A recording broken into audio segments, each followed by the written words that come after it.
దాటిరారు ధన్యుడు దేవా మానవుడు ధన్యుడు. దేవుని యొక్క మహాప్రశస్తమైన పావనమైన సమయమున ఆయన కౌగిలిలో ఆయన ప్రేమలో పరిపూర్ణమైన ఆత్మీయ జీవనమును పెంపార చేయుట నిమిత్తమై క్రీస్తు దాతృత్వములో ప్రవేశించిన మనందరకును జీవమోక్ష ఫలదాత అయిన త్రిత్వ దేవుని కాపుదల సదాకాలము తోడైయుండును గాక. ఆమేన్. దేవుని యొక్క కృప ద్వారా మరి యొక్క పరిశుద్ధ సమయమున 4వ దిన మోషే సుఖోపవాస ధ్యాన వివరణలోనికి ప్రభు మనలను ప్రవేశపెట్టిన వారై ఉంటూ ఉన్నారు కనుక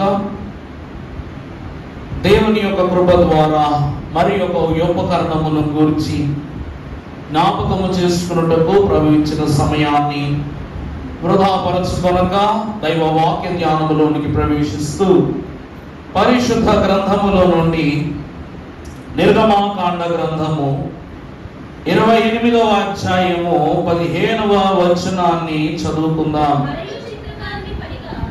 మరియు చిత్రకారుని పనిగా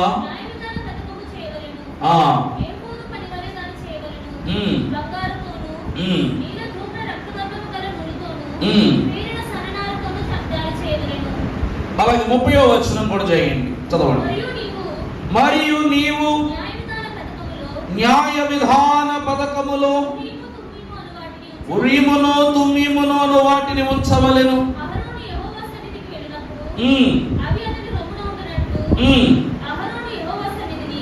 అహరోను యెహోవా సన్నిధిని తన రొమ్మున ఇశ్రాయేలీయుల యొక్క న్యాయ విధానమును నిత్యమును భరించును. ప్రార్థన చేసుకుందాం. కాలమును సమయమును తండ్రి తన స్వాధీనమునందు నిలుపుకొని ఉన్నారని సెలవిచ్చిన మా యేసు ప్రభువా, తండ్రి మీరు ఎక్కడ ఉంటే అక్కడ పోదే,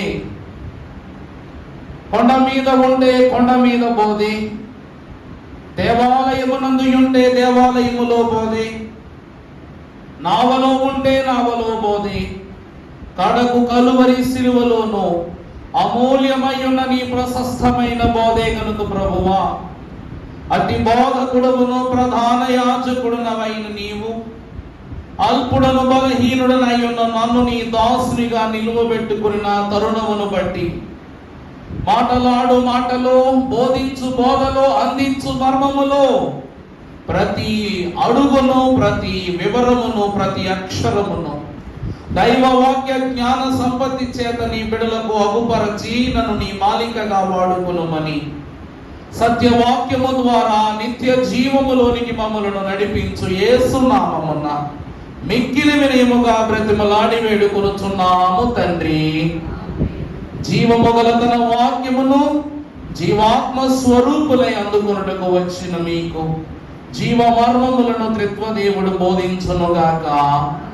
ప్రభువునందు దేవుని ప్రియబిడ్డలారా, ఇశ్రాయేలీయుల యొక్క అతియు గతియు అహరోను యొక్క క్రమమును బట్టి ఆధారపడి ఉన్నదని పరమ భక్తులు, మహాగణులు, శ్రేష్ఠులై ఉన్న మోషే మహాభక్తులు నిర్గమ కాండములో తెలియజేస్తూ ఉన్నారు. నిర్గమము అనగా అనుసరణ. నిర్గమము అనగా ఏమిటండి? అనుసరణ, తప్పక అనుసరించవలసినది. దేవుడు నిర్గమ అనగా నీ గమనము. నిర్గమము అనగా ఏమిటండి? నీ యొక్క గమనము, నీ మార్గము అని భక్తులు వల్లించిన మాట మనం చూస్తూ ఉన్నాం. దేవుని యందు ప్రియబిడ్డలారా, ఈ వాక్యానుభవములో 15వ వచనములో భక్తుడు అంటాడు, మరియు చిత్రకారుని పనిగా న్యాయ విధాన పథకమును చేయవలెను. ఏఫోదు పని వలె దానిని చేయవలెను. బంగారముతోను నీల ధూమ్ర రక్త వర్ణములు గల నూలుతోను పేరిన సన్ననారతో దానిని, ఇది ఒక క్రమము. ఇలాగున తయారు చేయబడినటువంటి పథకములో, న్యాయ విధాన పథకములో 30వ వచనములో, నీవు న్యాయ విధాన పథకములు అనగా తయారు చేయబడిన ఈ విధాన పథకములో ఉరీమును తుమీమును అను వాటిని ఉంచవలెను. అహరోను మహాభక్తుడు యెహోవా సన్నిధిలోనికి వెళ్ళినప్పుడు అవి అతని యొక్క రొమ్మున ఉండునట్లు. అమ్మా, అహరోను యెహోవా సన్నిధి తన రొమ్మున ఇశ్రాయేలీల న్యాయ విధానమును నిత్యము భరించవలెను. ప్రభువునందు దేవుని ప్రియబిడ్డలారా, మరి తప్పుగా మీరు అనుకోరు అని వాక్యానుసారంగా ఒక వివరాన్ని చెప్తున్నా. మరి ఎవరు కూడాను తప్పుగా అర్థం చేసుకోబాకండి. నీతే దేవుని వాక్యమే, సత్యమే. ఇదేం బయట చెడు కాదు, చెడుగు కాదు. దృష్టి పెట్టి ఆత్మతో ఆలోచిస్తే ఇది ఖచ్చితంగా దైవిక మార్గమే. దేవుని వాక్యాన్ని బట్టి మనం చూస్తే ఆదాము మహాభక్తుడు తన జనన క్రమము చొప్పున దేవుని చేతి పనిగా సృజింపబడిన వాడై ఉంటున్నాడు. అవునా కదండి? దేవుని చేతి పనిచే ఆదాము నిర్మింపబడ్డాడు. అతని శరీరములో నుండి అవ్వమ్మ అనగా సర్వ సృష్టికి తల్లి అయి ఉన్న అవ్వమ్మ గారు అతని ప్రక్కటి ఎముకలో నుండి తీయబడ్డారు. ఆదాము మహాభక్తుడు అవ్వమ్మకు తండ్రా తల్లా? మీరు చెప్పాలి. ఆదాము అవ్వమ్మకు తల్లా, తండ్రా, భర్త? మీరు చెప్పండి ఎవరు? జాగ్రత్తగా కొన్ని విషయాలు గమనించుకోవాలన్నా వద్దునా? ముందుకు వెళ్తాం మరి వివరం ఇంకా ఇంకా ఇంకా పట్టుగా ముందుకెళ్ళాలి. మరి చెప్పాలి. తనలో నుండి తీయబడినది కాబట్టి జన్మనిచ్చిన వానిగా తన ఎముకను పంచి సృష్టికి పునాది వేశాడు కాబట్టి ఆదాము మహాభక్తుడు తల్లా, లేకపోతే పురుషుడు కాబట్టి తండ్రా, లేకపోతే దేవుడు ఐక్యపరిచాడు కాబట్టి భర్త? ఎవరు అనుకోవాలి? మనం ఎవరు అనుకోవాలండి? విషయం చెప్పాలంటే 3 అనుకోవాలి. 3 అనుకోవాల్సిందే. ఎందుకంట ఆదాము సృష్టికి తండ్రి. అవునా కదా? దేవుడు సర్వ సృష్టికి ఆదామును ఏం చేశారంట? నీవు తండ్రివై ఉన్నావు, ప్రతి జీవికి నువ్వు తండ్రివై అని చెప్పారు కాబట్టి అవ్వమ్మకు కూడా ఎవరో అయినా తండ్రే. ఆ పిదప తన రక్త మాంసములను పంచుకొని తన ఎముకలో ఎముకగా తీయబడింది కాబట్టి తన గర్భములో నుండి తీయబడి తన ఎముకలో నుండి తీయబడింది కాబట్టి ప్రాణం ఇచ్చుటను బట్టి తల్లిగా, అలాగుననే దేవునిచే సహైక్య భావముతో నిలువబడుటను బట్టి వారు భార్యాభర్తలుగా కనపరుస్తున్నారు. ఈరోజు ప్రస్తావన ఏమిటయ్యా అంటే ఆదాము మహాభక్తుడు దేవునిచే సృష్టింపబడ్డాడు, అంత బాగానే ఉంది. అవ్వమ్మ ఆదామును బట్టి సృష్టింపబడింది.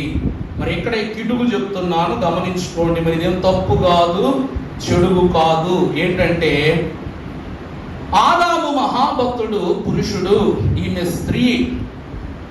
ఆదాము అవ్వమ్మను పాలించి పెంచాడా లేదా? ఆదాము మహాభక్తుడు అవ్వమ్మకు పాలించి పెంచాడా? మరి అవ్వమ్మ కయ్యూను హేబేలునకు పాలించి పెంచిందా లేదా? అవునా? దేవుని యందు ప్రియబిడ్డలారా, ఇప్పుడు వాక్య వివరమునకు వస్తే అహరోను మహాభక్తుడు తన రొమ్మున ఆనుకొని ఉన్నటువంటి న్యాయ విధాన పథకములో 2 రాళ్లను అతడు అధికార తలాంతునకు ప్రతిరూపముగా వహిస్తున్నాడు. అవేమిటంటే, ఒకటి ఉరీము, రెండవది. ఇవి 2 ఎందుకయ్యా అంటే యెహోవా సన్నిధికి వెళ్ళినప్పుడు అవి అతని రొమ్మున ఉండునట్లు అహరోను యెహోవా సన్నిధిని తన రొమ్మున ఇశ్రాయేలీయుల న్యాయ విధానమును నిత్యము ప్రభువునందు దేవుని ప్రియబిడ్డలారా స్త్రీలైనటువంటి వారికి ఈ రొమ్ము భాగమున ఇవ్వబడినటువంటి స్థితి పురుషులకు ఎందుకు ఇవ్వబడలేదు అంటే, దేవుడు మనలో తల్లి వలె ఏం చేస్తున్నాడంట, పాలించుచు పెంచుచు ఉన్నారు కాబట్టి. ఇది బిడ్డల యొక్క చెప్పండి శ్రమ భారము కాదు, బాధ్యత భారం. అందుకే దైవజనుడు దేవదాసయ్య గారు పరమగురితములు రాస్తూ అంటారు, నీ ఇరుకుచములను సంఘ క్షేమము కొరకు తృప్తినిచ్చు పాల్కడలి వలెనున్నవి అంటూ ఉన్నారు. అనగా బిడ్డను ఒక తల్లి ఒళ్ళోనే తీసుకున్నప్పుడు బిడ్డ ఆకలితో ఏడుస్తుంటే ఏం చేస్తుందంట, పాలు పడద్ది కదమ్మా. పాలు పట్టగానే బిడ్డ పాలు తాగినంతసేపు తాగుతాడు. బిడ్డకు ఆకలి తీరకపోగా తల్లి ఏం చేస్తుంది, ఇక్కడ ఉన్న బిడ్డను ఇటువైపు తిప్పుకుంటది. అవునా? పాత నిబంధన క్రమమును ఒక పాల కడలిగాను, క్రొత్త నిబంధన పుస్తకమును మరొక కడలిగాను దేవుని యొక్క వాక్యము సూచిస్తూ ఉన్నది. అనగా పాత నిబంధనలో ఉన్న ప్రవచనములన్నిటి ద్వారా తృప్తిపరచబడని వారు. ప్రవచనం అంటే ఏమిటి? ధర్మశాస్త్రము ద్వారా పరిపూర్తిగా తృప్తి చెందని విశ్వాసి క్రొత్త నిబంధన కాలములో క్రీస్తు అను జీవాహారము ద్వారా ఏమయ్యాడంట, తృప్తి పరచబడిన వాడై ఉన్నాడు. ఈ ఏఫోదు లోపల దిగువనివ్వబడిన ఈ ఉరీము తుమీము ఏమై ఉన్నవి అంటే నిర్ణయములకు సూచనలై ఉన్నవి. దేవుని యొక్క నిర్ణయానికి సూచనలై ఉన్నవి, ఐక్యతకు సూచనలవై ఉన్నవి. ఈరోజు మనము చూసినట్లయితే పరిశుద్ధుడగు దేవుని యొక్క వాక్యములో మనము చూద్దాం. ప్రభునందు దేవుని ప్రియబిడ్డలారా, ఇక్కడ ఈ పథకమును దేవుడు ఎందుకు అందించుచూ ఉన్నాడు అనగా, ఈ న్యాయ విధాన పథకాన్ని నిత్యము ఇశ్రాయేలు ప్రజలను జ్ఞాపకం చేసుకోవటానికి. సరే, ఉదాహరణకి మనలో మనం ఒక మాట అనుకుందాం. నేనే ఈ అంగీ వేసుకున్నాను, ఉదాహరణ అనుకోండి. నేను ఈ అంగీ వేసుకుని రేపొద్దున దేవాలయంలో అనగా ఆదివార ఆరాధనలో సంస్కారానికి నా అంగీ వాడకుండా ఈ అంగీ తెప్పించుకుని నేను వేసుకున్నాను. నా అంగీ ఉపయోగించకుండా అహరోను వాడిన ఇలాంటి అంగీ ఉపయోగించుతాను. నేను అంగీ వేసుకుని రాగానే, నేను ఇక్కడ నిలబడగానే మొట్టమొదట మీ కళ్ళు నా మొత్తం అంగీలో ఎక్కడ పడతాయి? సరే, మీకు బొమ్మ చూపిస్తున్నాను అమ్మా, కొంచెం గట్టిగా చెప్తలే. ఇదిగోనండి, నేను ఈ అంగీ వేసుకొచ్చాను తల్లి. ఈ అంగీ మొత్తం నేను వేసుకొచ్చినప్పుడు వచ్చి రాగానే మీ అందరి కళ్ళు మొట్టమొదటి ఈ అంగీ మొత్తంలో దేనిపైన మీ కళ్ళు పడతాయి అంటున్నా? అవునా? జిగేలమంటా ఉంటది కాబట్టి దాని మీదే కళ్ళు పడతాయి మీ. దేవుడు అంత ప్రత్యేకముగా ఈ విధాన పథకమును ఇక్కడనే ఎందుకు అమర్చి ఉన్నాడు అనగా, ఇది మధ్య భాగము కాబట్టి. ఇది ఏ భాగం అండి? మధ్య భాగము కాబట్టి. దేవుని వాక్యములో చూద్దాం. పరిశుద్ధ గ్రంథములో నుండి కీర్తనల గ్రంథము 105వ అధ్యాయము 8వ వచనం ఒకసారి చదువుకుందాం. తాను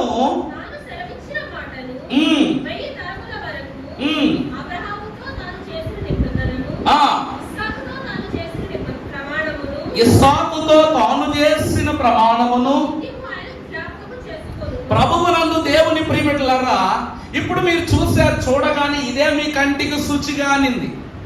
మీరు వెళ్ళిపోతున్నప్పుడు కూడా ఐగారంగిలో ఏదైనా ఒక ఉపకరణాన్ని గురించి మాట్లాడుకోవాలంటే మొట్టమొదటి ఏ ప్రస్తావన వస్తుంది?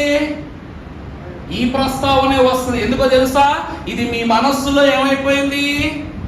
జ్ఞాపకములో ఉండిపోయింది. ఈరోజు దేవుని వాక్యం కూడా అంటూ ఉంది, ఇశ్రాయేలు యొక్క స్వాస్యమును దేవుని సన్నిధిలో నిలబెట్టునట్లు ఈ న్యాయ విధాన పథకము ఏమై ఉన్నదంట? నిత్యము జ్ఞాపకములు. పథకము అనగా ఏమిటండి? నిత్యము జ్ఞాపకములో ఉండుట. మీకు అర్థమయ్యే ఒక ధోరణిలో ఒక చిన్న కథ చెప్తా. ఆ కాలములో రాజులైనటువంటి వారు రాజసూయ యాగాన్ని చేసేవారట. రాజులు ఏం చేసేవారండి? రాజసూయ యాగాన్ని చేసేవారు. అంటే ఒక గుర్రానికి, ఒక మంచి అశ్వానికి, తన రాజ్యంలోనే సుభిక్షమైనటువంటి అశ్వం అంటే రాజు సవారీ చేసే గుర్రానికి ఏం చేసేవారంట? హోమం చేసి పూజ చేసి దాని తల మీద అనగా దాని నుదురు మీద ఆ రాజ్యం యొక్క కవచాన్ని కట్టేవారట. అంటే శాసన కవచం అంటారు దాన్ని. ఈ గుర్రము ఏ రాజ్యాల మీదుగా ప్రయాణం చేస్తుందో అది అడుగు పెట్టిన భూమల్లా కూడా ఈ రాజ్యంలో కలిసిపోతుంది. ఒకవేళ ఏ దేశపు రాజు అయినా సరే ఈ గుర్రాన్ని పట్టుకుని బంధించాడు అనుకోండి, ఈ రాజు ఆ దేశం మీద దండయాత్ర చేసి యుద్ధం చేసి తన గుర్రాన్ని తెచ్చుకుని తన రాజ్యాన్ని అందులో కలుపుకోవాలి. మళ్ళా గుర్రాన్ని వదిలేస్తాడు పైకి. ఇలాగ ఎన్ని రాజ్యాలు రాజులు ఎదురు వస్తే వాళ్ళు గెలుచుకుంటూ వెళ్ళాలి. గెలవకుండా వాళ్ళు విడిచిపెట్టేసారనుకోండి, ఇంకా రాజ్యం సామంత రాజ్యంలో కలిసిపోవాలి. ఈరోజు దేవుని వాక్యమును బట్టి మీరు చూసినట్లయితే ప్రియులారా, ఆ గుర్రము మొత్తాన్ని చూసినప్పుడు ఇది రాజసూయ యాగము యొక్క గుర్రం అని చెప్పడానికి దీని తలపై కట్టిన శాసనమే ఏమై ఉన్నది, ప్రతీక అయి ఉన్నది. అలాగుననే అహరోను ఎన్ని ఉపకరణములు ధరించుకున్నా లోపలికి వెళ్ళుటకు ఈ పథకము అనున్నది ఎంత ప్రాముఖ్యమైనదంటే, ఈ పథకముపై ఇశ్రాయేలీల 12 గోత్రములు జ్ఞాపకములు ఉంటూ ఉన్నాయి. అవునా కాదండి? ఈ 12 రాళ్ళు దీనికి గుర్తు, 12 గోత్రాల యొక్క గుర్తు. అందుకే ఇది ఎప్పుడు కూడా ఎలా ఉండాలి, జ్ఞాపకములో ఉండాలి. ఏమంటున్నారంటే ప్రభు, తాను సెలవిచ్చిన మాటలు 1000 తరముల వరకు అబ్రహాముతో తాను చేసిన నిబంధనను, అనగా ఈ పథకము దేనికి గుర్తు, నిబంధన. ఇది నిబంధన పథకము. దేవుడు బంగారముతోను సువర్ణ మగ్నమయమైన పరిశుద్ధమైన రాళ్లతోను నిర్మాణం చేయడానికి గల కారణం ఏమిటంటే ఇది యెహోవా దేవుని నిబంధన కనుక. అలాగే ఇస్సాకు తాను చేసిన ప్రమాణమును నిత్యము ఆయన జ్ఞాపకము చేసుకొనును. ప్రభువునందు ప్రియబిడ్డలారా, దేవుని వాక్యమును బట్టి మనము చూస్తే ఇది ఏమిటి, పథకము అనగా ఏమిటంటే దేవుడు మనతో చేసిన నిబంధన. 12 గోత్రాల కోసం అహరోనును దేవుడు యాజకుడిగా అభిషేకించుకున్నాడు. ఈ 12 గోత్రాలే లేకపోతే అహరోను యాజకుడు అగునా? దేవుని జనము కాబట్టి నువ్వు వీళ్ళని దృష్టిలో పెట్టుకునే ఈ క్రమాన్ని జరిగించాలని ప్రభు అధికారాన్ని ఇస్తూ ఉన్నారు. ముందుకు వెళ్ళి చూసినట్లయితే ఏమిటి ఈ నిబంధన అనగా, ఏమిటి, అబ్రహాముతోను ఇస్సాకుతోను తన తరతరాలకు కూడా దేవుడు చేసిన నిబంధన ఏమిటంట? చూడండి ఒకసారి చదవండి, ఒక్కసారి గట్టి చదవండి అందరూ. మోషే మహాభక్తుడు, ఓ ప్రభువా మేము వెళ్ళాలి. అవును వెళ్తావు, నువ్వు చెప్పావు వెళ్తాను నేను. ఈరోజు అధ్యాయం అదే కదా, 4వ అధ్యాయం. నువ్వు వెళ్ళు, నా ప్రజల యొద్దకు వెళ్ళు, చెప్పు వాళ్లకు నీవు ఎవరవు అని వారు నన్ను అడుగుతారు. ఏమని చెప్పమంటావు ప్రభువా? నన్ను ఎవరని చెప్పమంటావు? నువ్వు ఎవరవయ్యా అని అడుగుతారు. ఏమని చెప్పాలి నేను? నిన్న అధ్యాయంలో 3వ అధ్యాయం ప్రారంభంలో ఉంటుంది. ఏ అక్షరం కూడా అంత పెద్దగా ఉండదు 3వ అధ్యాయం ప్రారంభంలో. ఏమని కాదమ్మా, అధ్యాయం అంత ప్రారంభంలో పెద్ద అక్షరాలతో పదం ఉంటది. నేను ఉన్నవాడను. చెప్పు, వాళ్ళకి వెళ్ళి చెప్పు. అబ్రహాముతో చెప్పాడు, నేను అబ్రహాము దేవుడను, నేను ఉన్నవాడను. ఇస్సాకు దేవుడను, ఉన్నవాడను. యాకోబు దేవుడను, ఉన్నవాడను. మోషే ఎదుట కూడా ప్రభు అంటున్నారు, నేను ఉన్నవాడను. వెళ్ళి వాళ్ళతో అదే మాట చెప్పి ఈరోజు అహరోను యొక్క పథకము పైన దేవుడు నిబంధన చేస్తున్నాడు. నేను ఉన్నవాడను, వారిని కాచుకొనుచు ఉన్నవాడను అని ప్రభు సెలవిస్తూ ఉన్నారు.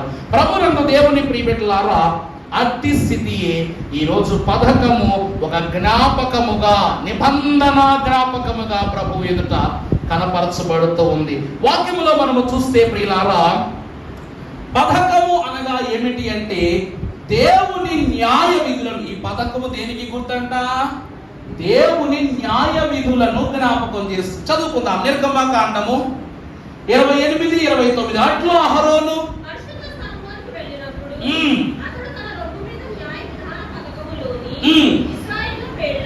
పేర్లను జ్ఞాపకార్థముగా భరించవలెను. అర్థమైందా అండి? ఇతడు ఎట్లా పడితే అట్లా వెళ్ళిపోవటానికి లేదు. వెళ్ళేటప్పుడు మనసులో నెమరేసుకుంటూ ఉండాలంట. ఇది ఏమై ఉన్నది, నేను ఏ భారమునైతే భరిస్తూ ఈరోజు దేవుని సన్నిధికి వెళ్తున్నానో వారెల్లరూ యెహోవాకు జ్ఞాపకార్థమైన జనమని అతను అనుసరించు. అంటే న్యాయ విధులను జ్ఞాపకం చేస్తుంది. అవునా కాదండి? ఏం జ్ఞాపకం చేస్తున్నట్టండి అహరోనుకి? ఇది దేవుని యొక్క జనము అనే న్యాయ విధులను వారికి జ్ఞాపకం చేస్తూ ఉంది. పరిశుద్ధ గ్రంథంలో ఒక మాట చూద్దాం. కీర్తనల గ్రంథము 119 106వ వచనం చదువుకుందాం. అహరోను మాటగా చెప్తాండి, నీ న్యాయ విధులను నేను ప్రమాణము చేసి ఉన్నాను, నా మాట. అహరోను దేవుని సన్నిధిలోనికి ఏమని వెళుతున్నాడంట? ఈ పథకాన్ని ధరించుకుని ఏమని వెళుతున్నాడంటే చదవండి, అక్కడ ఉంది. ప్రభువా, నీ న్యాయ విధులను నేను అనుసరించదనని నేను ప్రమాణము చేసి ఉన్నాను, నా మాట నేను 12 గోత్రాల యొక్క బాధ్యత నాదికి నుండి నీవు నాకు అప్పగించిన న్యాయ విధులు నేను అనుసరించి మేలు కరముగాను పరిశుద్ధముగా నేను క్రమాన్ని జరిగిస్తానని చెప్పేసి మొదటిగా ఇశ్రాయేలు నిమిత్తమై దేవుడు పథకము పైన అహరోనుకు జ్ఞాపకం చేస్తున్నాడు. అందుకే యెహో ధర్మశాస్త్రమును బట్టి కీర్తనకారుడు ప్రారంభములో రాస్తాడు. ఏమిటది? దుష్టుల ఆలోచన చొప్పున నడువక, పాపుల మార్గమున నిలువక, అపహాసకుడు కూర్చుండు చోట కూర్చుండక, యెహోవా ధర్మశాస్త్రమునందు ఆనందించుచు దానిని దివారాత్రములు. ఈరోజు ధర్మశాస్త్రాన్ని ధ్యానించటం అంటే 12 గోత్రాలను జ్ఞాపకం చేసుకోవటమే. అసలు 10 ఆజ్ఞలు రాసిందే ఎవరి కోసం? ఇశ్రాయేలీల కోసం. ఈరోజు ఆ ఆజ్ఞలనే ఆయన సంఘమైన మన కొరకు కృపాశాస్త్రముగా ప్రభువు నెరవేర్చుటకు మన మధ్యకు వచ్చారు. అర్థమైందా అండి? నువ్వు వీటిని పట్టుకుని వెళ్ళి అప్పగించన్నారు ప్రభువు. వాళ్ళు అందుకోవడం అర్హులు కారు కాబట్టి పగలగొట్టేశాడు. మళ్ళా మోషే తిప్పలపడాల్సి వచ్చింది. 10 ఆజ్ఞల యొక్క వివరము. వాటిని నేనేం చేస్తాను? మనం ఏం చేస్తామండి? దేవుని వాక్యమును చదువువాడును దాటిని విని గైకొనవాడు. అహరోను ఎవరు? చదివినవాడు, విని గైకొనినవాడు అతడు ధన్యుడు, అతడు నెరవేర్చుటకు సమర్థుడని వాక్యం సెలవిస్తుంది. మొదటిది న్యాయ విధులను జ్ఞాపకం చేస్తాంట. పథకం ఏం జ్ఞాపకం చేస్తండి? ఈరోజు మనం ఎన్నైనా చూడండి, దేని మీద ఒక సీల్ వేసేసారనుకోండి, ఆ సీలును చూడగానే మనకి ఏం గుర్తొస్తుంది? అమ్మో, ఇదేముంది, ఇది అధికారపూర్వకంగా చట్టబద్ధంగా ఇది సీల్ వేయబడింది కాబట్టి దీని జోలికి పోరాదు అనేటువంటి ఒక వివరాన్ని మనకు తెలియజేస్తూ ఉంది. తర్వాత మనము చూసినట్లయితే పరిశుద్ధ గ్రంథంలో నుండి 29వ వచనం, మరలా నిర్గమాకాండ 28:29, అట్లో అహరోను పరిశుద్ధ స్థలములోనికి వెళ్ళినప్పుడు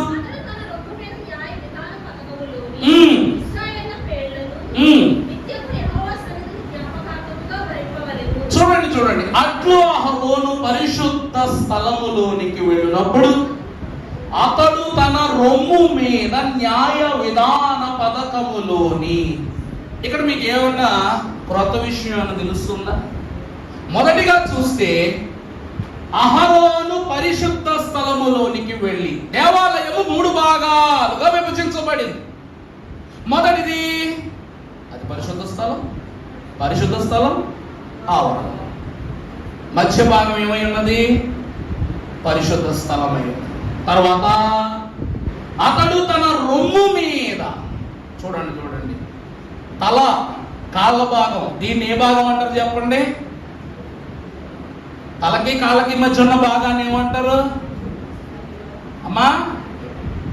మధ్య భాగము. ఇది ఏంటంటే చెప్పండి, మన బాడీ అంతటినీ కూడా 3 భాగాలకు విభజన చేస్తే తల తీసేగా ముండం, దాని తర్వాత కింద డిటాచ్మెంట్ వేరే. ఈ మధ్య భాగమున అనగా తన రొమ్ము అను మధ్య భాగమున చూడండి న్యాయ విధాన పథకము. అర్థమైందా? ఈ మొత్తం అంగీలో ఈ న్యాయ విధాన పథకం ఎక్కడుందంట? మధ్యలో ఉంది అన్నింటికి. ఇక్కడ 3 మధ్య విషయాలు తెలుస్తున్నాయి మనకి, అవునా కదా? పరిశుద్ధ స్థలము అను మధ్యవర్తిత్వం, పథకము అను మధ్యవర్తిత్వం, దేహములో రొమ్ము భాగముగా ప్రోక్షింపబడిన మధ్యవర్తిత్వం. ఈ 3 క్రమములను పథకములు ఇశ్రాయేలీయుల పేర్లను నిత్యము యెహోవా సన్నిధిని జ్ఞాపకం చేస్తున్నారు. రెండవది, పథకము దేన్ని సూచిస్తున్నది అంటే మధ్యవర్తిత్వాన్ని సూచిస్తూ ఉన్నది. వాక్యం చదువుకుందాం. పరిశుద్ధ గ్రంథములో హెబ్రీలకు రాసిన పత్రిక 7:25. ఈయన తన ద్వారా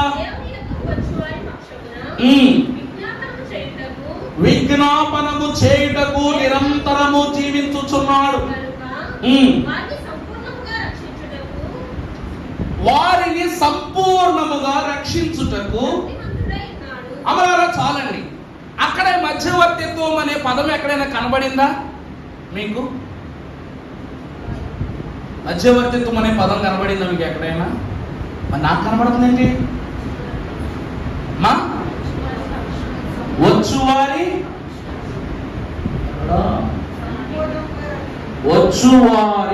పక్షమున ఉంది. మధ్యవర్తి అనే పదం నాకు ఏం కనబడట్లేదు. అక్కడ వ్యక్తి కనబడట్లేదు కదా. విజ్ఞాపనము చేయటం. వచ్చువారు అన్నారు. వచ్చువారు ఎవరు? సంఘం. విజ్ఞాపనము చేయటం నిరంతరము జీవించుచున్నాడు కనుక వారిని సంపూర్ణ రక్షించుటకై ఈయన తన ద్వారా. తన అనగా ఎవరు? తన అనగా ఎవరు? అమ్మా పత్రికలో హరోని ఎక్కడ వస్తాడండి? అర్థమైందా? ఈయన తన ద్వారా దేవుని యొద్దకు. అర్థమైందండి? యేసు క్రీస్తు ప్రభువును మధ్యవర్తి ద్వారా దేవుని యొద్దకు వచ్చు వారి పక్షమున. అహరోను ఎవరు? అహరోను ఎవరు చెప్పండి? దేవుని యొద్దకు వచ్చు వారి పక్షమున విజ్ఞాపనము చేయుటకు నిరంతరము జీవించుచున్నాడు. అతని జీవితమే దేని కొరకు? యాజకత్వం. దేవుడు ఏమంటాడు? ప్రభువు అందరికీ స్వాస్థ్యాన్ని ఇచ్చావు, మరి అహరోను వంశానికి లేవీయులకు స్వాస్థ్యం లేదంటే వారు నా స్వాస్థ్యమై ఉన్నారు అంటారు ప్రభు. వారెవరు? వారు నాకు స్వాస్థ్యం. భూమి మీద వాళ్ళకి ఆస్తిపాస్తులు ఇవ్వాల. వాళ్ళ ఆస్తిపాస్తు ఏదైనా ఉందంటే అది నేనే అన్నారు ప్రభు. ఈ రోజున ప్రభువు నందు ప్రియబిడ్డలారా, తన ద్వారా అనగా ఈయన తన అను మధ్యవర్తి ద్వారా దేవుని యొద్దకు వచ్చు వారి పక్షమున విజ్ఞాపన చేయుటకు. చూడండి, ధర్మశాస్త్రం అటుపక్క ఉంది, తండ్రి ఇటు పక్క ఉన్నారు, మధ్యలో ఎవరున్నారు? అర్థమవుతుందన్నమాట. ఈయన తన ద్వారా ఆయన యొద్దకు వచ్చు వారందరినీ. అటు ధర్మశాస్త్రం అడ్డుకుంటుంది, తండ్రి యొద్దకు రాకుండా లోకం అడ్డుకుంటుంది. కానీ ఎవరి ద్వారా వీరందరూ ముందుకు వస్తున్నారంటే యేసు క్రీస్తు ప్రభువు పేరిట వారు అక్కడికి వస్తూ ఉన్నారు. తిమోతికి రాసిన మొదటి పత్రిక 2వ అధ్యాయం 5వ వచనం ఒకసారి చదువునన్నా. దేవుడు అక్కడే. అర్థమైందండి? దేవుడు ఒక్కడే. దేవునికి నరులకును. దేవుని ఏ పక్క నుంచి చూసిన యేసుక్రీస్తు ప్రభు మధ్యగానే ఉన్నట్టున్నారు. ధర్మశాస్త్రానికి ప్రజలకు ప్రభువే మధ్యవర్తి, ప్రజలకు తండ్రికి ప్రభువే మధ్యవర్తి, ధర్మశాస్త్రానికి తండ్రికి యేసుక్రీస్తు ప్రభువే మధ్యవర్తి. మనం త్రిత్వాదివారం చేసుకుంటాం, ట్రినిటీ సండే అంటాం. ఈ త్రిత్వములో కుమారుడు మధ్యవర్తిత్వమై ఉన్నారు. దేవుని యందు ప్రియబిడ్డలారా, ఈ యొక్క పథకము దేనిని సూచిస్తూ ఉన్నది అంటే మధ్యవర్తిత్వాన్ని. ఈ ఉపకరణములన్నీ కూడా దేని కొరకు? ఈ గోత్రముల యొక్క సముదాయ సమానత కొరకు. అందును బట్టే ఈ పథకము దేనితో పోల్చబడుతూ ఉందంటే యేసు క్రీస్తు ప్రభువును మధ్యవర్తి ద్వారా. ఈ పథకము 12 గోత్రాల భారాన్ని మోస్తుంటే యేసు క్రీస్తు ప్రభు వారు సర్వలోక పాప భారాన్ని ఆయన మోసారు. బంగారు తండ్రి ఆయన. ఇది బంగారు పథకం మాత్రమే, కానీ ఆయన ఎవరు? నిలువెత్తు బంగారం. అంతటి బంగారము పైన రాళ్ళు వేసాం, ముళ్ళు వేసాం, దెబ్బలు కొట్టాం, తిప్పలు పెట్టాం, ఉమ్ము వేసాం. అయినా సరే ఆయన మనల్ని ప్రక్కన పెట్టారా? పెట్టలా. మన కొరకు అంతటి బంగారు తండ్రి మధ్యవర్తిగా మన మధ్యకు దిగి వచ్చిన వారై ఉన్నారు. రెండవది, ఈ పథకము మధ్యవర్తిత్వమునకు సూచన, క్రీస్తు ప్రభువునకు సూచన. మూడవదిగా మీరు చూసినట్లయితే నిర్గమాకాండము 28:21, ఆ రత్నములు ఇశ్రాయేలీల పేర్లు గలవై 12 ఉండవలెను. చాలు నాన్న. ఇక్కడ చూస్తే ఆ రత్నములు ఇశ్రాయేలీయుల పేర్లు గలవారై వారి పేరుల చొప్పున 12 ఉండాలంట. ముద్ర మీద చెక్కబడిన వాటి వలె వారితో ప్రతి అన్ని పేరు చొప్పున 12 గోత్రాల పేర్లు ఉండాలి. ఏమండి ఇవి కేవలం రాళ్ళ, కేవలం రత్నాల? దేవుని వాక్యం అంటూ ఉంది, దేవా దేవా దేవాని, ప్రభువా ప్రభువా ప్రభువా అని పిలుచు ప్రతి ఒక్కడు పరలోకానికి వెళ్ళిపోడు. అలాగే ఇశ్రాయేలీల గోత్రాల్లో కూడా పుట్టిన వారి సంఖ్య వేరు, కానీ పుట్టిన వారి సంఖ్యలో నుండి కూడా ఒక గోత్రాన్ని దేవుడు ప్రక్కకు తప్పించి మరొక గోత్రాన్ని అందులోనికి ఏర్పరచుకున్న వారై ఉన్నారు. ఎందుకు అంటే వీరు పుట్టుకను బట్టి దేవునికి ప్రియులు కాదు, దేవుని కుమారుడును ప్రియుడునయ్యున్న యాకోబు ఇచ్చిన స్వాస్యాన్ని బట్టి వారు దేవునికి బిడ్డలు. మోషే నడిపింపును బట్టి వారు దేవునికి బిడ్డలు. యెహోషువ నాయకత్వము ద్వారా వాగ్దాన దేశము యొక్క వరమును సంపాదించుకోవటాన్ని బట్టి వారు దేవుని బిడ్డలు. ఈరోజు వాక్యం ఏమంటుందంటే వారు రత్నములు కాదు. ఎందుకు రత్నములుగా వారు ఆ పథకములోనికి అర్థపడ్డారంటే వాక్యములు పైన ఏమిటది? వీరెవరంట? పరిశుద్ధ జనమునకు వీరు సూచన. అందుకనే దేవుడు ఎక్కడ ఉంచాడు చెప్పండి?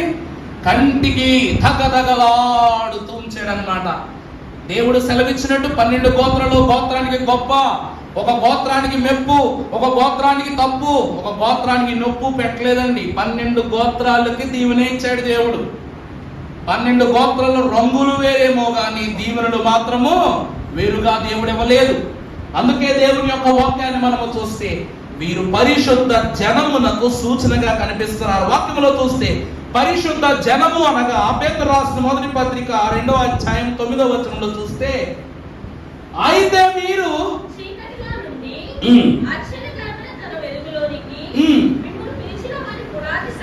చాలన్నా, అయితే మీరు చీకటిలో నుండి, ఇశ్రాయేలు ప్రజలైనటువంటి వారు అబ్రహాము కుమారునిగా, ఇస్సాకు కుమారునిగా, యాకోబు కుమారునిగా పెరిగి ఫలించి ఐగుప్తు దేశంలో రాజరికపు జీవితాన్ని అనుభవించారా? పాపము, లోకము, బానిసత్వం అనే చీకటిలోనే కదా ఉన్నారు. ఆ చీకటిలో నుండి ఆశ్చర్యకరమైన తన వెలుగులోనికి. వెలుగు అంటే చెప్పండి, ఒక్క చోట అండి వెలుగు చూసారు వీళ్ళు.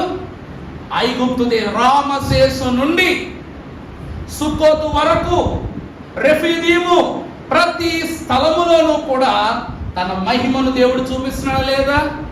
దేవుడు ఎంతటి గనుడో, దేవుడు ఎంతటి ఆశ్చర్యకారుడో, ఆలోచనకర్తో, నిత్యుడగు తండ్రో వారికి చూపిస్తూనే వచ్చాడు. వచ్చి మిమ్మును పిలచిన వాని గుణాతిశయములను ప్రచురము చేయ నిమిత్తము ఏర్పరచబడిన వంశం. చూడండి, పిలిచిన దేవుడు, నడిపించిన దేవుడు వారిని ఒక స్థలానికి నడిపించి అయితే ఈడిచిపెట్టేయలేదు. ఏం చేస్తున్నారంట? మరి వీరిని దేవుని స్వాస్యములో సహానుభవం కలిగించడానికి రాజులైన యాజక సమూహమును, పరిశుద్ధ జనమును, దేవుని సొత్తైన ప్రజలై ఉన్నారు. అర్థమవుతుందండి? చూసారు ఎంత ప్రత్యేకంగా యాజకుడిని వేరు చేసి మరి దేవుడు అక్కడ ప్రస్తావన చేస్తున్నాడు. 11 గోత్రాల యొక్క బాధ్యతను యాజకునికి అప్పగిస్తూ మీరందరూ నాకు ప్రజలై ఉన్నారు. నిజం చెప్పాలంటే వీళ్ళు లేవీయులు, వీళ్ళు ఏదనుకుంటే చేయొచ్చు, ఎలా అనుకుంటే అలా చేయొచ్చు. వాళ్ళు జనమే పరిశుద్ధ జనం. కానీ అక్కడ ఎన్ని రాళ్ళు ఉన్నాయి? అక్కడ? అందులో లేవీయుల రాడు కూడా ఉన్నట్టు ఉందిగా. లేవీ వంశమునకు రత్నం కూడా ఉంది కదా. వారు జన్మ, జీవనము, విధానము, పిలుపు, అభిషేకము పరిశుద్ధమే. పరిశుద్ధమైనప్పటికీ కూడా వీరి అర్పణలను కూడా వారి చేతనే దేవుడు ప్రత్యక్ష గుడారములోనికి నడిపించుకుంటున్నాడంటే ఆ మర్మాన్ని మనము తప్పక గ్రహించుకోవాలి. ఎందుకంటే యాజకత్వం అంటే రాజ్యాధికారము కంటే ఘనమైనది. ఇది పరలోక రాజ్య భారం అన్నారు. అతని భుజముల మీద రాజ్యభారమునన్నారు. ఈరోజు అహరోను యాజకుడి భుజముల పైన 12 గోత్రములు అనగా పరలోకములో 12 పునాదులు ఉన్నాయి. ఈ 12 పునాదులకు ప్రేషితులైన వంశీకుల యొక్క భారాన్ని ఇతడు మోస్తూ ఉన్నాడు. కాబట్టి అతడు రాజైన యాజక సమూహము అని ప్రస్తావించబడుతూ ఉంది. అనగా ఈ పథకము దేన్ని సూచిస్తూ ఉంది? పరిశుద్ధ జనమును సూచిస్తూ ఉన్నది. అంటే దేవుని సొత్తుగా సూచిస్తూ ఉంది. అవునా కాదండి? ఈ పథకం అంతా ఏమై ఉన్నదంట? దేవుని సొత్తు. తర్వాత మనము చూసినట్లయితే పరిశుద్ధ గ్రంథములోను 28వ అధ్యాయము 27వ వచనం నాన్న. బంగారు ఉంగరములను చేసి ఏఫోదు విచిత్రమైన దట్టికి పైగా దాని కూర్పునొద్ద ఏఫోదు 2 భుజభాగములను వాటికి నీవు తగిలింపవలెను. ప్రభువునందు దేవుని ప్రియబిడ్డలారా, వాక్యము చూస్తే నీవు 2 బంగారు ఉంగరములను చేసి ఏఫోదు విచిత్రమైన దట్టికి పైగా, చూడండి గురుసు చూడండి, కూర్పునద్ద దాని ఎదుటి ప్రక్క దిగువను ఏఫోదు 2 భుజగండముల వాటిని తగిలించాలంట. ఇప్పుడు నన్ను పైకెత్తాలనుకోండి, 2 చేతులు పట్టుకు లాగితే సరిపోతుంది కదా. నన్ను ఎవరు పైకి లాగాలనుకోండి, 2 చేతులు పట్టుకుని పైకి లాగితే సరిపోతుంది కదా. అంటే 2 గొలుసులు సరిపోతాయి. మరి 2 పాదాలకు కూడా గొలుసులు అనగా దేవుడు సమాధానకర్తయగు అధిపతి అని పేరు పెట్టబడిన వాడు. కాబట్టి ఈ 4 తత్వభాగ్యములను ప్రభువు దేనికిగా భాగ్యంగా సూచిస్తున్నారంటే వాక్యములో చూద్దాం. యోహాను సువార్త 15వ అధ్యాయము 5వ వచనం. నేను ఎవరిని ఏమండి, ఈ పథకమును ఈ 2 గొలుసులు అని చెప్పబడిన చేతులతో దేవుడు ఏం చేస్తున్నాడు? గట్టిగా పట్టుకుంటున్నాడు. కీర్తనాకారుడు 139వ దావీదు కీర్తన 9వ వచనంలో అంటున్నాడు, మొత్తము లోకమంతా విడిచిపెట్టినా సరే నేను నిన్ను విడిచిపెట్టిన, కుడి చేయి నిన్ను పట్టుకొని ఉండును అంటారు. ఎందుకంటే చూడుము నిన్ను నా అరచేతులలో చెక్కి ఉన్నాను. కాబట్టి ఈ 12 గోత్రాల యొక్క భారమును బాధ్యతను మోస్తున్నది అహరోను కాదు. ఎవరంట? దేవాది దేవుడే. బంగారపు గొలుసు అంటే బంగారము పవిత్రతకు మహిమకు గుర్తు. ఈ గోత్రముల యొక్క సారమును ప్రభువే మోస్తూ ఉన్నారు. కాబట్టి దానికి సూచనగా 2 గొలుసులను ప్రభువు చేయించి పైన అంకురముగా తగిలించినట్లు మనం చూస్తూ ఉన్నాం. ప్రభువునందు ప్రియబిడ్డలారా, ఈ యొక్క స్థితి దేనికి గుర్తనగా ఐక్యతకు సూచన. అర్థమవుతుందండి? ఈ గొలుసు పైకి గొలుసు కిందకి అన్నట్టుగా కాదు. ఎలాంట 2 భుజఖండములకును సమైక్యముగా అవి అమర్చబడ్డాయి. వాక్యములో ఏమనుంది? నేను ద్రాక్షావల్లిని నేనే, మీరు తీగలు. ఎవడు నా యందు నిలిచియుండునో, నేను ఎవని యందు నిలిచియుందునో వాడు బహుగా ఫలించును. నాకు వేరుగా నుండి మీరు ఏమీ చేయలేరు. ప్రభువునందు దేవుని ప్రియబిడ్డలారా, నిజమా రాదా? ఒకసారి 2 గొలుసులు కూడా ఊడిపోతే ఏమవుద్ది? మీరే ఆలోచన చేయండి అమ్మా. ఈ 2 గొలుసులు కానీ ఒకవేళ ఊడినట్లయితే ఏమవుతుందట? ఆ పథకము నేల కొరిగిపోతుంది. అవునా కాదా? మనము దేవుని చేతిని విడిచిపెడితే మన పరిస్థితి ఏంటి? అంతే. ఒక్కసారి దేవుని చేయి దాటామంటే ఇక లోకం అయిపోయినట్టే, మన లోకములు కలిసిపోయినట్లే. అబ్రహాం మొత్తుకుంటాడు, లోతు వద్దయ్యా నువ్వు దేవుని చేయి విడిచిపెట్టొద్దయ్యా మొత్తుకుంటాడు. అలాగనే పరమభక్తుడైన ఇస్సాకు కూడా అంటాడు, నానా మీరు లోకములోనికి వెళ్ళొద్దు అంటాడు. కానీ నాకు ఇవ్వాల్సిన చేస్తావు నా తమ్ముడికి ఇచ్చేసావు కాబట్టి డాడీ నేను ఈ మాట వినని చెప్పేసి ఏం చేస్తాడు? అంతే. దేవుని కుమారులు నరుల కుమార్తెలను వివాహం చేసుకున్నారనే మాట ఉంటుంది కదా. దాని ప్రకారంగా యాకోబుకు జ్యేష్ఠత్వాన్ని ఇచ్చేస్తాడన్న కోపంతో ఎవరు ఏశావు ఎవరు పెళ్లి చేసుకుంటాడు? కానాను స్త్రీని పెళ్లి చేసుకుని అబ్రహాము ప్రారంభము నుండి నాకు వద్దు మొర్రో అని ఎవరికి ఏ అలాజుకైతే ప్రార్థనాపూర్వం చెప్పాడో ఆ పని ఎవరు చేశారంట? ఏశావు చేశాడు. ఆ రీతిగా దేవుని కుమారుడు ఇశ్రాయేలు నా స్వజనం అన్నాడు ప్రభు. ఇశ్రాయేలు అనగా యాకోబుని ఇశ్రాయేలు నీవు నా పరిశుద్ధ జనం అన్నాడు, దేవుని సొత్తు అన్నారు. ఆ కుమారుడు అయినటువంటి ఏశావు కనాను స్త్రీని వివాహం చేసుకుని, అంటే దాసత్వములను వివాహం చేసుకుని నరుడు కుమార్తెలు వివాహం చేసుకున్న మాట నిజం చేసేసాడు. ఎందుకంటే దేవుని చేయి వెళ్లాడిన నాడే మనం ఏమైపోతాం? లోకములోనికి వెళ్ళిపోతాం. అనగా క్రీస్తులో ఐక్యత లేకపోతే ఎన్ని సాధించినా కానివే. తర్వాత చూసినట్లయితే నిర్గమకాండము 28వ అధ్యాయం 30వ వచనం చదువుకుందాం. మరియు నీవు న్యాయ విధాన పథకములో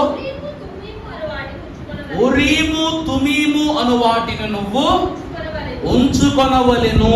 చాలన్నా, ఈ యొక్క పథకము లోపల 2 ప్రస్తావించబడినటువంటి వర్ణము గల రాళ్లను దేవుడు ప్రస్తావిస్తున్నాడు. ఇవి ఏమిటి అనగా, మొదటిది ఉరీము తుమీము. ఒకటి, ఇవి 2 తీర్పులకు సూచనగా కనబడుతున్నాయి. ఇవి ధరించకుండగా యెహోవా దేవుని సన్నిధిలో అధికారము పొందుట యాజకునికి తగని పని. పరమభక్తుడైనటువంటి యెషయా 46వ అధ్యాయము 10వ వచనములో ఒక మాట రాస్తూ ఇలాగంటున్నారు, నా ఆలోచన నిలుచుననియు. చాలండి, భక్తుడు ఏమంటున్నాడంట, ఈ ఉరీము తుమీము ఏవైతే ఉన్నాయో ఇవి ఎందుకో తెలుసా? ఇది దేవుని నిర్ణయము చప్పున జరుగును అని చెప్పే సాధనములే ఈ ఉరీము తుమీము.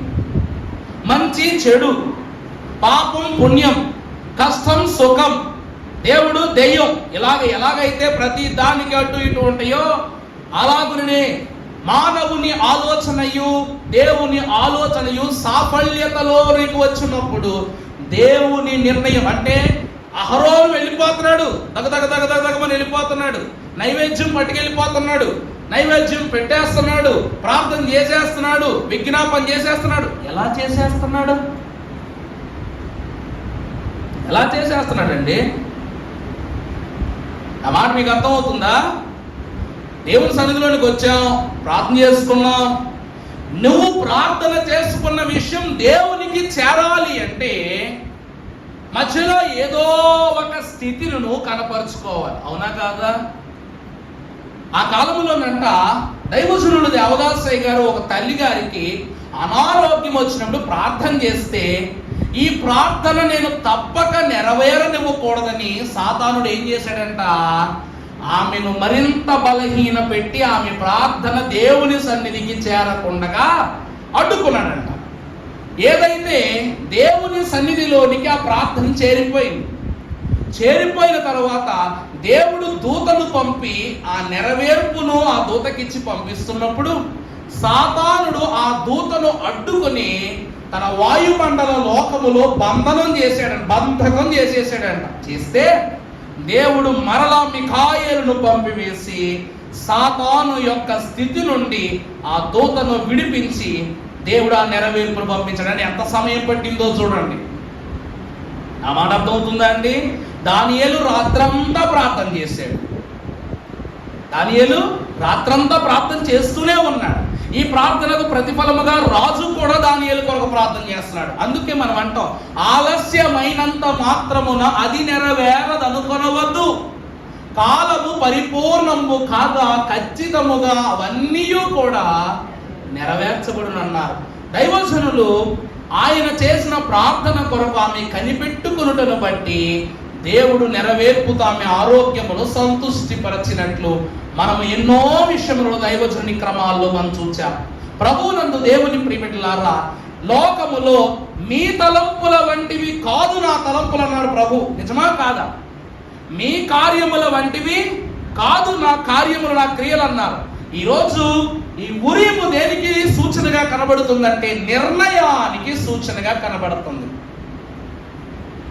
అందుకే మేము చేయలేనివన్నీ నీవే చేసి పెట్టినావు, రక్షకానా వందనాలు. చదువు రానప్పుడు వచనం 46:10. నా ఆలోచనలే నిలుచుననియు, నా చిత్తమంతయు నెరవేర్చుకొనేదననియు చెప్పుకొనొచ్చు. చూడండి, ఇప్పటి నుండే దేవుడు ఇప్పుడే కొత్తగా ఏదో అహరోను కాలములో ఈ పనులను చేసినట్టం కాదు. ధర్మశాస్త్రము మోషేకు ఇవ్వడానికి ముందే అబ్రహాము దశమ భాగం ఇవ్వడం ప్రారంభించాడు. తెలుసునా కాదా? అప్పటికి మెల్కీసెదెకు అనేటువంటి యాజకుడు కూడా వాడుకలో ఉన్నాడా లేడా?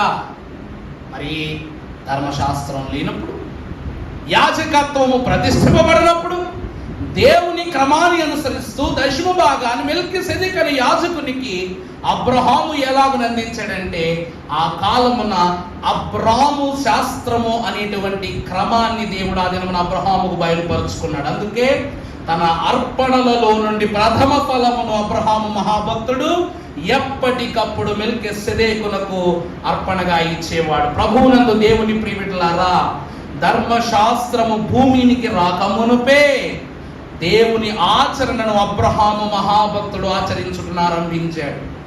దేవుని క్రమాన్ని చూడండి, ఆది నుండే. అమ్మా మాట అంతే కదరా నాన్న, కొంచెం వెనక్కి చదువమ్మా. నిలుచుననియు చెప్పుకొనుచు, ఆది నుండి నేనే కలుగబోవు వాటిని తెలియజేయుచును. అవునా కాదండి? మొదటి నుండే దేవుడు కలగబోవు వాటిని అంటే ఇది మోషే ద్వారా మొదలవలేదు, అహరోను ద్వారా మొదలవలేదు, అబ్రహాము ద్వారా. చెప్పారు కదా దేవుడు, నేనున్నవాడను అనువాడను అయి ఉన్నానని ప్రభువు అన్నారు. మరి అబ్రహాము ఎంత గొప్ప భక్తుడు కాకపోతే అంతటి గొప్ప సాక్ష్యాన్ని పొందుకుంటాడు. వేరును చూసి చెట్టు ఎప్పుడు కూడానంట అతిశయపడద్దంట, కానీ చెట్టు మాత్రం వేరును చూసి అతిశయపడదంట. ఎందుకంటే నేను బయటికి కనబడుతున్నాను, నా పువ్వులు కనబడుతున్నాయి, నా కొమ్మలు కనబడుతున్నాయి, నా ఆకులు కనబడుతున్నాయి, నా ఫలాలు కనబడుతున్నాయి అంటుంది. ఇవన్నీ కనబడాలంటే నీ సారం ఎక్కడుంది? భూమిలో, నీ వేరులో ఉంది. ఆ వేరే నశించిపోతే నీకు ఆ రూపం ఎక్కడిది, ఆ రంగు ఎక్కడిది, ఆ శుచి ఎక్కడిది, ఆ అందం ఎక్కడిది? అబ్రహాం వేసిన పునాదే ఈ రోజున దేవుడు ఎంత ప్రస్తావించాడు. అసలు ఒక మాట చెప్పండి, ధర్మశాస్త్రం ఇశ్రాయేలు చేతికి రావడానికి ముందే సున్నతి క్రమం జరిగిపోయిందిగా మోషే మహాభక్తునికి. తన భార్య అయిన సిప్పోరా రాత్రి తీసుకుని తన కుమారులకును మోషేకును కలిపి సున్నతి చేసేసింది. ఎందుకు? దేవుని యొక్క తలంపులలో వారు ఫలించటాన్ని బట్టి. నా ఆలోచనల వంటివి కాదు మీ ఆలోచనలు. ఉరీము తుమీము అబ్రహాము అహరోను యొక్క ఆలోచన అక్కడ నెగ్గనివ్వదట. అహరోను పెట్టే ఇష్టం వచ్చినట్టు నైవేద్యం పెట్టేస్తే నగ్గనివ్వదట. దేవుడు తలంపిస్తాడు, ఆ తలంపు ప్రకారమే అన్ని ముందుకు వెళతాయి. దేవుడు వాక్యం సెలవిస్తుంది. మరొక మాట చూద్దాం, కీర్తన గ్రంథం 33:11 చదువుతున్నారు. 33:11 యెహోవా ఆలోచన సదాకాలము నిలుచును. ఏమండి, దైవజనులు ఫాదర్ ఎం దేవదాసయ్య గారైనా, మార్టిన్ లూథర్ కింగ్ గారైనా, సాధు సుందర్ సింగ్ గారైనా, నీనా ఆత్మానమ్మ గారైనా, పరలోక వరుసలో చేర్చబడిన ఏ భక్తులైనా దేవుడు చెప్పని పని చేసి నెగ్గినట్లు ఎక్కడైనా ఉందా? ఈరోజు మీకు చేసే వాక్యం కూడా దేవుడు అందించిందే. నేను చెప్తున్న మర్మం కూడా దేవుడు అందించింది. ఎందుకంటే మానవుడి నోటికి ఏం జ్ఞానం లేదండి. నేను ఇంత గొప్ప బోధకుడు నన్ను చెప్పుకుని కింద పేర్లు వేయించుకుంటావు, కానీ ఆ పేరు నీకు రావడానికి కారకుడు ఎవరు? దేవుడే. ఎందుకంటే దేవుడు నీకు అభయం ఇస్తున్నాడు కాబట్టి. దేవుడే నాకు ఆశ్రయము, నా దివ్యమైన దుర్గము, మహావినోదుడు, ఆపదల సహాయుడై నన్ను బ్రోచుచున్నాడు కాబట్టే నేను ఎంతటి ఘనుడను. అందుకే చదువునన్నా 33:11 ఆయన ఆలోచన మనకు సదాకాలము నీతోనే ఉన్నానని ప్రభువు సెలవిచ్చారు. ఉరీము తుమీమనగా దేవుని నిర్ణయము, దేవుని తలంపు, దేవుని ఆలోచన, దేవుని కార్యము, దేవుని నిర్ణయము ఈ యొక్క పథకములో సూచనగా కనబడుతుంది. చివరిగా మీరు చూసినట్లయితే హెబ్రీ పత్రిక 9:24. అందువలన అమ్మా నిజమైన పరిశుద్ధ స్థలమును పోలి హస్తకృతమైన పరిశుద్ధ స్థలములలో క్రీస్తు ప్రవేశింపలేదు కానీ నానా ఒక్కసారి మైక్ పుచ్చుకుని ఏమీ అనుకోకుండా కొంచెం గట్టిగా మెల్లగా చదువు. అందరూ జాగ్రత్తగానండి ఆ మాట. అందువలన నిజమైన పరిశుద్ధ స్థలమును పోలి హస్తకృతమైన పరిశుద్ధ స్థలములలో. చాలు. ఇక్కడ చెప్పబడినట్లు అహరోను వెళ్ళినది నిజమైన పరిశుద్ధ స్థలమా కాదా అమ్మా? నిజమైన పరిశుద్ధ స్థలమా కాదా? మరి దేవుడు ఏంటి పరిశుద్ధమైన స్థలమును పోలి అంటున్నారు?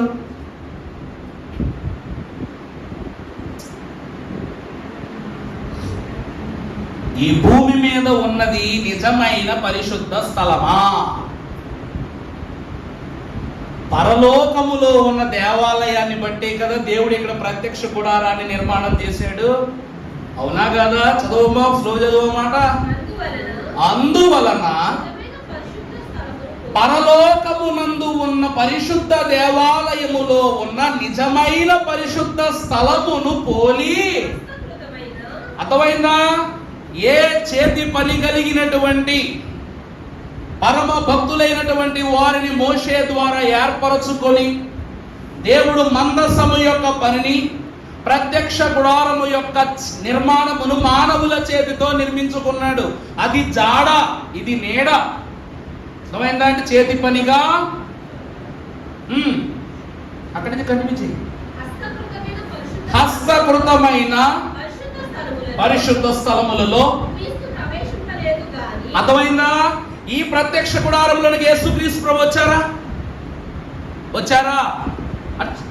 శరీర రూపంగా యేసుక్రీస్తు ప్రభు శరీర రూపేణ రాలేదు కదా. ఆయన ధూపమే లేదు, నైవేద్యం పెట్టలేదు, అంగి వేసుకోలేదు, అక్కడ నిలబడాల, ఏమి చేయలా. ప్రభువు ప్రవేశింపలేదు. కానీ ఇప్పుడు మన కొరకు చూడండి, నేను వెళ్ళుచున్నాను, మీరును నాతో ఉండునట్లు మీ కొరకు ఒక స్థలమును సిద్ధపరచుటకు వెళ్ళుచు ఉన్నాను. నా తండ్రి ఇంట అనేక నివాసములు కలవు. చదువునన్న కంటిన్యూ చేయి. దేవుని సముఖము అనగా దేవుని సన్నిధి యందు కనబడుటకు పరలోకమునందే ప్రవేశించిన తర్వాత వచ్చిన కూడా అంతేకాదు. చూడండి, అబ్బా దేవుడు ఎంత ప్రత్యేకంగా చెప్తున్నా చూసారా? ప్రధాన యాజకుడు ఇన్ని ధరించుకుంటున్నాడు, కానీ లోపలికి వెళ్ళేటప్పుడు తీసుకువెళ్ళే నైవేద్యము అనగా రక్తం, పాప పరిహారార్థ రక్తం. ఏ రక్తం అది? తనది కాని రక్తం. అన్నమాట అర్థమవుతుందా? తనది కాని రక్తమును తీసుకుని పరిశుద్ధ స్థలములోనికి ప్రవేశించున్నట్లు ఆయన అనేక పర్యాయములు. అర్థమైందండి? అహరోను తీసుకుని వెళుతున్నది పాప పరిహారార్థ రక్తమైతే, ఇక్కడ యేసుక్రీస్తు ప్రభువు ఆ పరలోక మందిరములోనికి తీసుకుని వెళ్ళుతున్నది ఏమిటంట? తన స్వకీయ రక్తమునే తాను నైవేద్యముగా అర్పించుటకు వెళుతూ, తర్వాత కృపాసనము యొద్దకు ఆయన వెళ్ళి ఉన్నారు. ప్రభువునందు ప్రియబిడ్డలారా, ఈ యాజకుడు దేవుని యొక్క స్థితిని బట్టి అనగా ఈ పథకమును ధరించుకుని 12 గోత్రాల యొక్క భారమును లేక పాపమును, వారి బాధ్యతను కాని రక్తము చేతబట్టుకుని నైవేద్యముగా ప్రతి సంవత్సరం వెళ్తున్నాడు. కానీ యేసుక్రీస్తు ప్రభువును ప్రధాన యాజకుడు సర్వలోక పాప భారమును తన మీదే వేసుకుని తనదైన రక్తమును నైవేద్యముగా చేతబట్టుకుని అక్కడ ఇక్కడ ఉన్న మందిరాల దగ్గరికి కాదు. అర్థమైందంటే చేతులతో చేసిన మందిరాల యొద్ద కాదంట. జాడ అయ్యున్న పరలోక మందిరము యొద్దకే తన విజ్ఞాపన క్రమము చొప్పున వెళ్ళి ఆయన రక్తమును అక్కడ ప్రోక్షణ చేసి మనకు ఏమిస్తున్నారంట? పరిపూర్ణ రక్షణ ఇస్తున్నారు. అందుకే సంవత్సరం చేస్తే అవ్వదని ఏకముగా తండ్రి తన కుమారుని రక్తము ద్వారా పరిపూర్ణ స్వాస్యాన్ని ఇచ్చారు. దేవుని ప్రియబిడ్డలారా, అందుకే అంటారు, విరివి కాదిక నెప్పటికినా పరమదేవుని మందిరమే ఇల్లు. మందిరం ఏమై ఉన్నదండి? నా తండ్రి సముఖములో నిలవబడటం. ఇప్పుడు అహరోను ఇచ్చిన నైవేద్యం లోపల ఎలా పెడుతున్నాడో తెలియదు, ఏ సమయానికి పెడుతున్నాడో తెలియదు, ఎవరి పేరును పెడుతున్నాడో తెలియదు. ఎందుకంటే ప్రత్యక్ష గుడారం వెలుపలే ఉండాలి కానీ ఆవరణం దాటి ఉండాలి, లోపలికి వెళ్ళడానికి లేదుగా. కానీ మన ప్రభువు ఎలాగో తెలుసునా అండి? మనలను తండ్రి సముఖమున నిలువబెట్టి మన కృతజ్ఞత అర్పణలను, మన పాప పరిహారార్థ క్రియలను తన స్వకీయ రక్తముతో తండ్రి ఎదుట ఉంచారు. అదే కల్వరి సిలువ ఎదుట ప్రోక్షింపబడిన స్వాస్యమును జీవపు ఓట. ఈ పథకము యేసు క్రీస్తు ప్రభువునకు ఆ దినమున అహరోను యొక్క రొమ్మున ఈ పథకం ఉంది. కల్వరి కాలమున యేసు క్రీస్తు ప్రభువు యూదులకు రాజు అనేటువంటి పథకాన్ని సిలువ మీద పెట్టి మన ప్రియుడైన ప్రధాన యాజకుని రక్తముతో ఆ దినమున కల్వరి గుడారమును దేవదేవుడు ప్రోక్షించుకున్న వారై ఉన్నారు. ఇది చేతి పని, అది తండ్రి సముఖమునందు జరిగిన పని. తండ్రి కూడా చూస్తున్నారు సిలువ యొక్క జాడని. అందుకే దేవుని వాక్యమా, పథకము అనగా జ్ఞాపకం, జ్ఞాపకము అనగా యేసు క్రీస్తు ప్రభువారు అని మనము వాక్యము ద్వారా సుస్పష్టముగా మరుగు చేసుకోవాలి. మన మనసులో ఉంటారా? చేసుకుంటారా? చేసుకోరా? దైవజనుడు దేవదాసయ్య గారు అన్నారు, దేవుని మాట దాసుని నోట జీవపు బాట, రక్తపు చెమట లోకమునకు బాట అన్నారు. దేవుని మాట ఎవరి నోట వినబడింది? దాసుని నోట వినబడింది. ఈ రోజున ఆ మాట ఆయన నోట వినిపించటాన్ని బట్టి ఈరోజు శ్రమలు అనే రక్తపు చెమటలో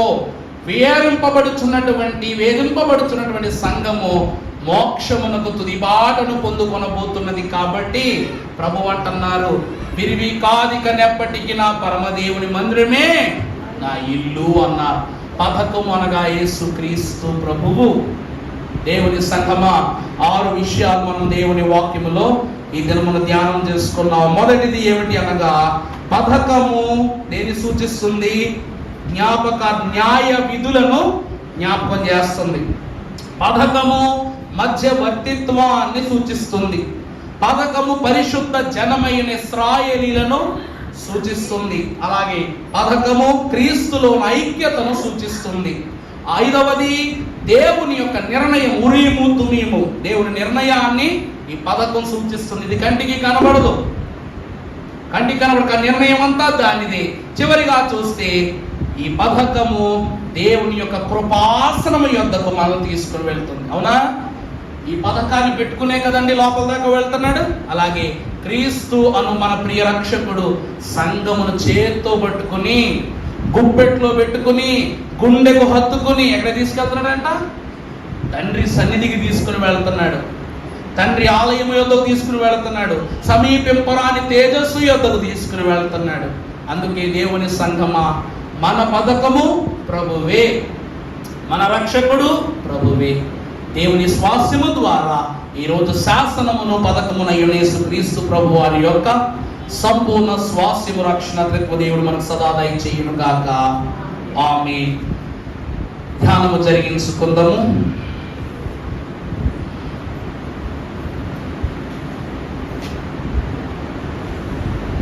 ధరణి